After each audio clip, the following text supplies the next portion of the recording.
with me. I have Industries Minister of Karnataka, Mr. M.B. Patil with me. Sir, thank you so much for joining us at Times Network. It has been a very successful edition of Davos for Karnataka. Always, we had great engagements, probably one of the highest.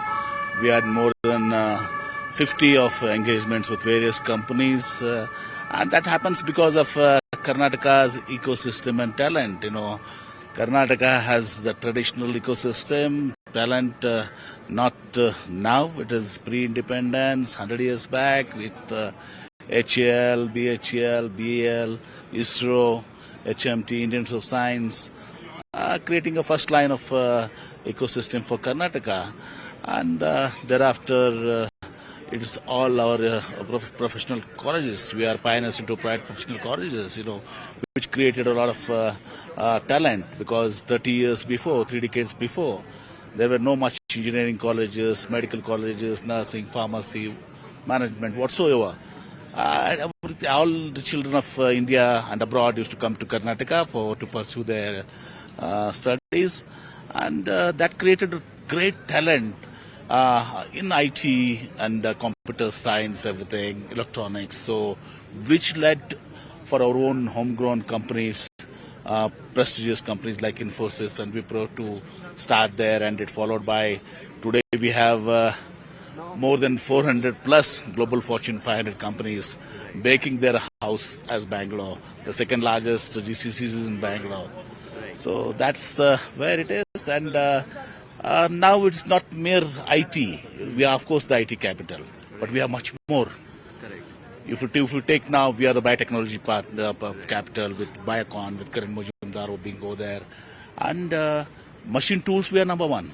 So machining, this one is very, very important. So machine tools we are number one. In aerospace and defense we are number one. If you take aerospace and defense, 65% of the contribution comes from the country comes from Karnataka. You name Boeing, Airbus, Collins, Safra, Thales, Rolls-Royce, anybody, everyone is there in Bangalore. So, and globally we are recognized as the third largest ecospace. So that being the story of Karnataka, and now with startups, we are the startup capital. And here in Davos, or before, the entire world is talking about AI.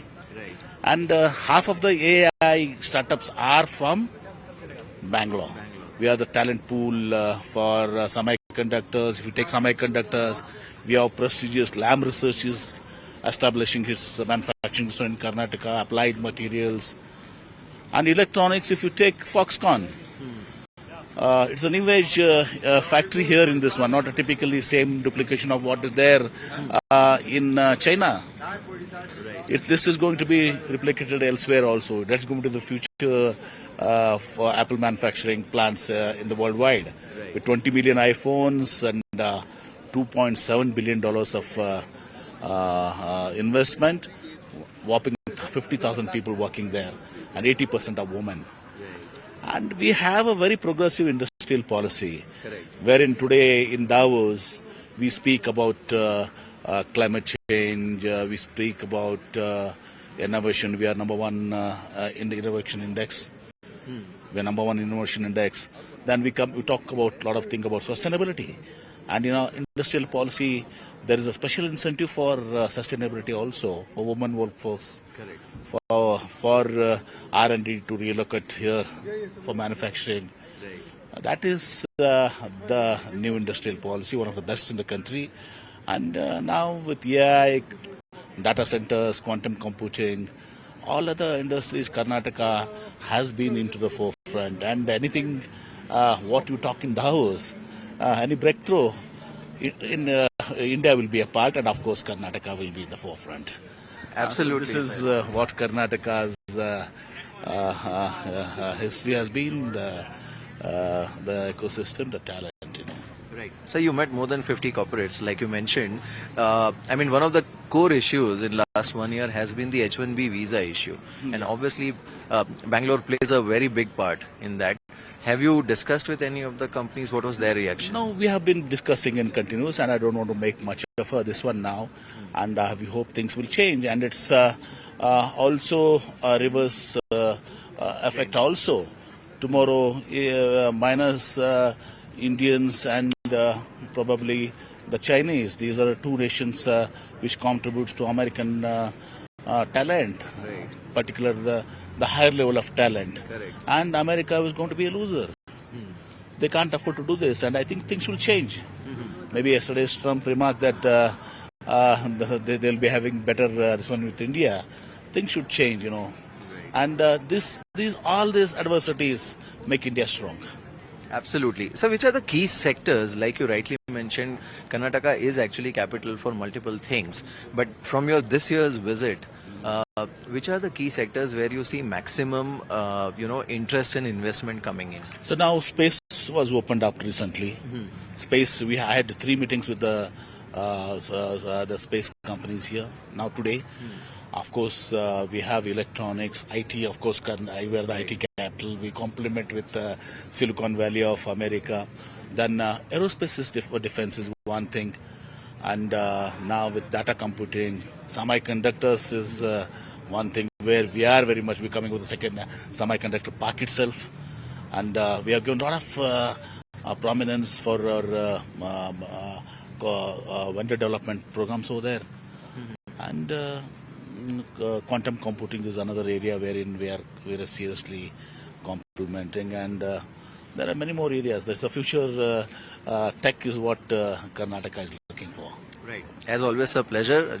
Pleasure having you on our show, and thank you so much. And looking forward to even more successful Davos going forward. Thank you very much. Thank you. Times Network also spoke with Dr. S. Selvakumar, Principal Secretary for Commerce and Industries, Government of Karnataka, on how the state is expanding beyond IT, strengthening manufacturing and leveraging its mature talent and technology ecosystem to attract sustained global investment.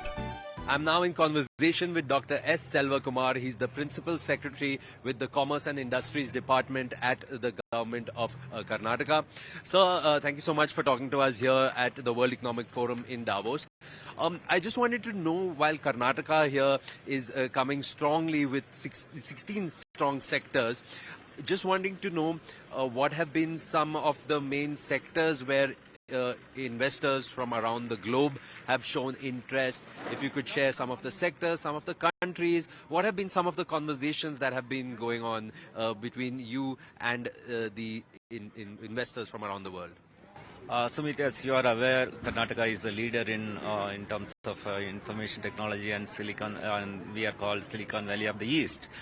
But we have strength in terms of other sectors as well.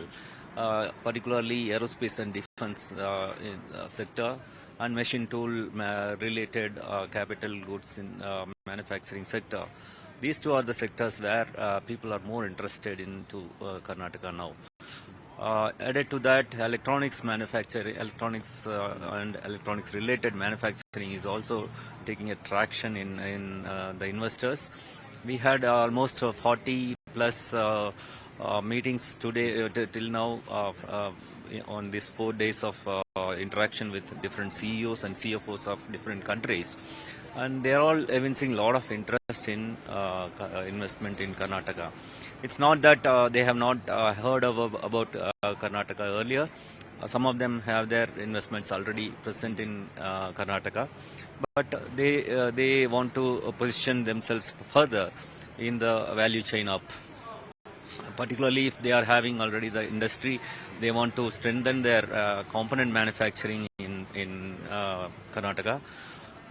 If they don't have any presence there, they want to start with research and development or a global capability center because of our talent pool which is present in Karnataka. So if, just to build on that, if you, like you said, more than 40 meetings, interactions have been having over the last few days. Can you give us some indication of the different countries that people have been coming and talking to you from? In Europe itself, many of the countries, particularly Germany, Netherlands, Finland, Sweden, these are all the countries where they want to further deepen their presence in Karnataka.